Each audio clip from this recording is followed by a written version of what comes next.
নমস্কাৰ বন্ধুসকল, মই শোভন পৰিয়াল আপোনালোকক মোৰ চেনেললৈ স্বাগতম জনাইছোঁ। এতিয়ালৈকে যদি চেনেলটো ছাবস্ক্ৰাইব কৰা নাই তেনেহ'লে কাইণ্ডলি ছাবস্ক্ৰাইব কৰিবলৈ অনুৰোধ জনালোঁ আৰু লগতে ওচৰত থকা বেল আইকনটো ক্লিক কৰি দিব যাতে মই পৰৱৰ্তী ভিডিঅ' বনালে আপোনালোকে ন'টিফিকেশ্যনবোৰ পাই থাকিব পাৰে।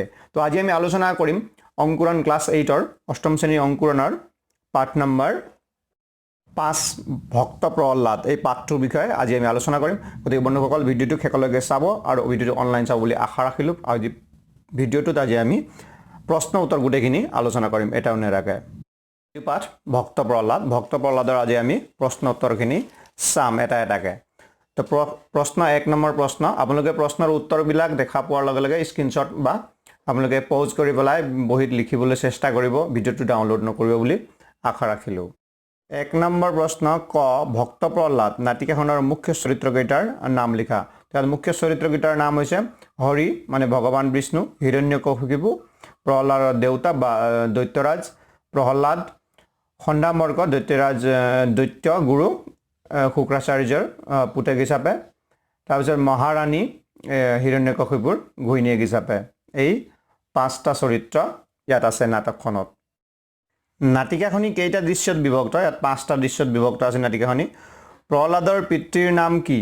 প্ৰহ্লাদৰ পিতৃৰ নাম হিৰণ্যকশিপু, এইটো হিৰণ্যকশ্যপ বুলি কোৱা হয়, হিৰণ্যকশিপু হয়। ইয়াৰ পিছত আছে ঘ নম্বৰ, হিৰণ্যকশিপুৰ ভাতৃৰ নাম কি আছিল? ভাতৃৰ নাম আছিল হিৰণ্যাক্ষ, তেওঁৰ ভাতৃৰ নাম। তাৰপিছত 9 নম্বৰ, হৰিৰ প্ৰতি প্ৰহ্লাদৰ কেনেকুৱা ভক্তি আছিল? হৰিৰ প্ৰতি প্ৰহ্লাদৰ একান্ত ভক্তি আছিল বা ভক্তি একান্ত আছিল বুলি লিখিলে হ'ব। প্ৰথম 6 নম্বৰ, প্ৰহ্লাদক অসুৰৰ শাস্ত্ৰ জ্ঞান দিবলৈ কাক নিযুক্তি দিয়া হৈছিল? দৈত্যগুৰু শুক্ৰাচাৰ্যৰ 2 পুত্ৰ খণ্ড আৰু অমৰ্গক, দুইটা একেলগে খণ্ডামৰ্ক বুলি কোৱা হৈছিল। খণ্ড আৰু অমৰ্গক একেলগে খণ্ডামৰ্ক বুলি কোৱা হৈছিল। তো খণ্ডামৰ্গক প্ৰহ্লাদৰ বামনয় শাস্ত্ৰটো পঢ়াবলৈ তেওঁলোক দুজনক কোৱা হৈছিল। দ্বিতীয় 6 নম্বৰ, ত্ৰিজগতৰ পতি বুলি প্ৰহ্লাদে কাক কৈছিল? হৰি অৰ্থাৎ ভগৱান বিষ্ণুক। তো পৰম পিতা ভগৱান বিষ্ণুক লিখিলে হ'ব হৰি, ভগৱান বিষ্ণুক শ্ৰীহৰি বুলি লিখিলেও হ'ব, শ্ৰীহৰি অৰ্থাৎ ভগৱান বিষ্ণুক লিখিলে হ'ব। তাৰপিছত আছে বজ্ঞাজন্ম, স্ফটিক স্তম্ভটোৰ পৰা ওলাই অহা আধা সিংহৰ ৰূপটোৰ নাম কি? আমি জানো নৰসিংহ। তাৰপিছত 6 নম্বৰ, অসুৰৰ শাস্ত্ৰখনৰ নাম কি? অসুৰৰ শাস্ত্ৰখনৰ নাম হৈছে বামনয় শাস্ত্ৰ।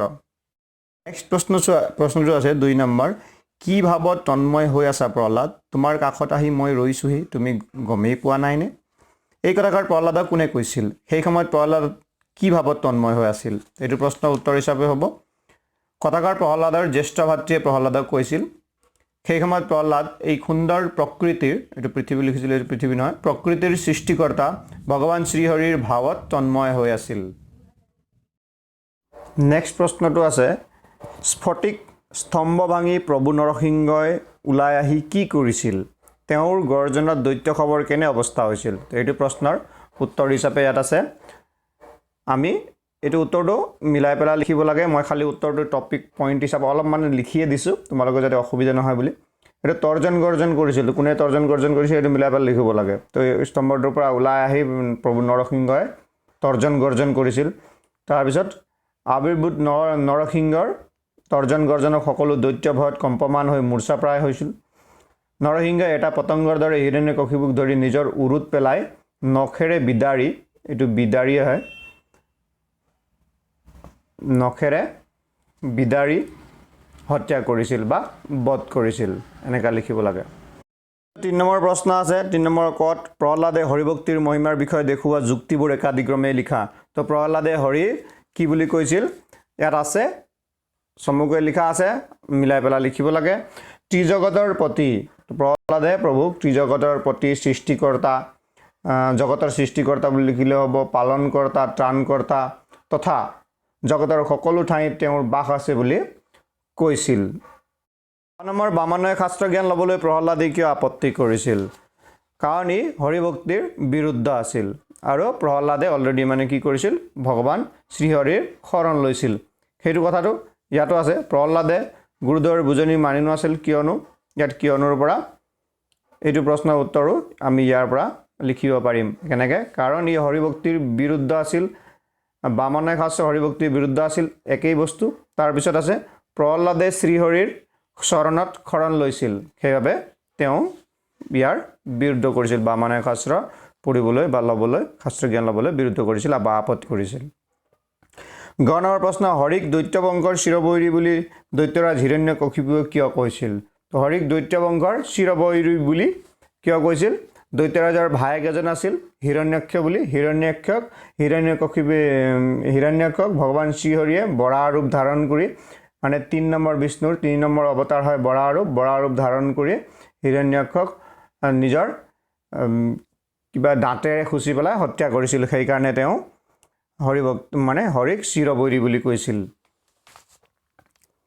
ইয়াৰ পিছত আছে পিতৃক ক্ষমা কৰি দিবলৈ প্ৰহ্লাদে নৰসিংহৰূপী হৰিক কি বুলি কাকতি কৰিছিল পিতৃক ক্ষমা কৰি দিওঁ বুলি কি বুলি কাকতি কৰিছিল এইটো আমাৰ কিতাপতে আছে এইটো ধুনীয়াকৈ ইয়াৰ পৰা লিখিলে হ'ব হে হৰি আমাৰ সকলোকে শুভ বুদ্ধি দি আপুনি আমাক ৰক্ষা কৰক পিতৃৰ সকলো দুখ মাৰ্জনা কৰক বুলি প্ৰহ্লাদে ভগৱানক প্ৰাৰ্থনা কৰিছিল বা মিনতি কৰিছিল বা কাকতি কৰিছিল খণ্ডামৰ্কয়ে প্ৰহ্লাদক বামনায়ক শাস্ত্ৰ জ্ঞান দিবলৈ কি বুজনি দিছিল তো খণ্ডামৰ্কয়ে প্ৰহ্লাদক কি বুজনি দিছিল পেজ নম্বৰ 41ত আছে আমি চাম পেজ নম্বৰ 41ত কি বুজনি দিছিল চোৱা ৰাজকুমাৰ প্ৰহ্লাদ ইয়াত আছে চোৱা ৰাজকুমাৰ প্ৰহ্লাদ তোমাৰ কণ্ঠত হৰিনামে শোভা নাপায় তুমি হলা দৈত্য বংশৰ পুত্ৰ দেৱতাৰ জয়গান গোৱাটো তোমাৰ বাবে উচিত হোৱা নাই সেয়ে আহা বামনায়ক শাস্ত্ৰ পঢ়া য'ত আছে দৈত্য বংশৰ পৰম্পৰা শিকনীয় অনেক কথা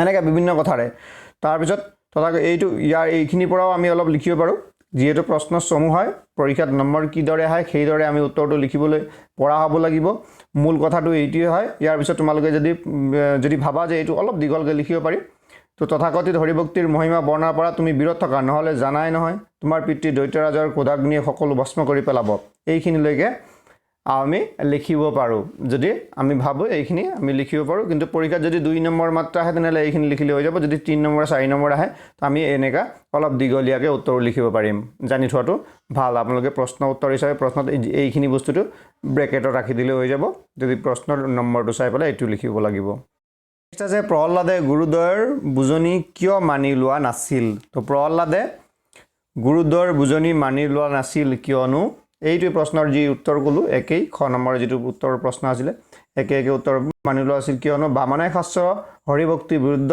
আছিল আৰু প্ৰহ্লাদে প্ৰহ্লাদে শ্ৰীহৰিৰ চৰণত শৰণ লৈছিল সেইকাৰণে তেওঁ বুজনিবিলাক তেওঁ মানি লোৱা নাছিল পিছত 5 নম্বৰত কিবা আছে মোৰ বিনাশা এই বোধ কৰোঁ এইটো কৈছিল এই সংলাপটো কোনে কৈছিল এইটো হিৰণ্যকশিপুৱে তেওঁৰ পুত্ৰ প্ৰহ্লাদক কৈছিল এইটো উত্তৰটো হ'ব তাৰপিছত আপোনালোকে খালী ঠাই পূৰ কৰা কিবা এটা শব্দত প্ৰকাশ কৰা বাক্য ৰচনা কৰা এইখিনি বস্তুটো সহজ হয় এইখিনি বস্তু জানি ল'ব ইয়াত এটা বস্তু মই অলপ ভুল দেখিলোঁ কিতাপতে ছপাটো ভুল হৈ আছে কাৰণ আমিতো ইমান সময় সাধু পঢ়ি পেলাই জানিলোঁ যে হিৰণ্যাক্ষৰ হত্যাৰ যিটো বধৰ পৰিশোধ ল'বৰ কাৰণে হিৰণ্যকশিপুৱে কি কৰিছিল তপস্যা কৰি পেলাই ভগৱানক প্ৰসন্ন কৰি পেলাই তেওঁ বৰ লৈ পেলাই তেওঁ কি দেৱতাৰ বিৰুদ্ধে যুদ্ধ কৰিছিল কিন্তু হিৰণ্যকশিপুক মাৰিবৰ কাৰণে ভগৱানে নৰসিংহ ৰূপ ধাৰণ কৰিছিল কিন্তু ইয়াত নৰসিংহ ৰূপটো কি আছে নৰসিংহ ৰূপটো প্ৰথম হিচাপত কৰা আছে ইয়াত তৃতীয় অৱতাৰ বুলি লিখা আছে এইটো তৃতীয় অৱতাৰ নহয় নৰসিংহটো চতুৰ্থ অৱতাৰ হয় মই বহুতখিনি চাই পেলাই গম পালোঁ নৰসিংহ চতুৰ্থ অৱতাৰ হয় বৰাহ তৃতীয় অৱতাৰ হয় খণ্ডামৰ্কৰ পিতৃৰ নাম কি এইটো হ'ল দৈত্যগুৰু শুক্ৰাচাৰ্য বিষ্ণু প্ৰধানকৈ কেইটা অৱতাৰ ধাৰণ কৰিছিল 10টা অৱতাৰ ধাৰণ কৰিছিল বিষ্ণুৰ চতুৰ্থ অৱতাৰটো কি নৰসিংহ বামনায়ক শাস্ত্ৰ কি এইটো কিবা দৈত্যসকলৰ বা দানৱসকলৰ শাস্ত্ৰ এইটো পৰম্পৰাৰ জ্ঞান থকা কিবা জ্ঞান পোৱা শাস্ত্ৰ এইটো ইয়াৰ বিষয়ে সবিশেষ আছে গতিকে ভিডিঅ'টো শেষলৈকে চোৱাৰ বাবে আপোনালোকক ধন্যবাদ যদি ভিডিঅ' ভাল পাইছে লাইক কৰিব আৰু ভিডিঅ'টো কেনেকুৱা লাগিছে কি আছে কিবা ক'বলগীয়া আছে কমেণ্ট কৰি জনাব ধন্যবাদ শেষলৈকে চোৱাৰ বাবে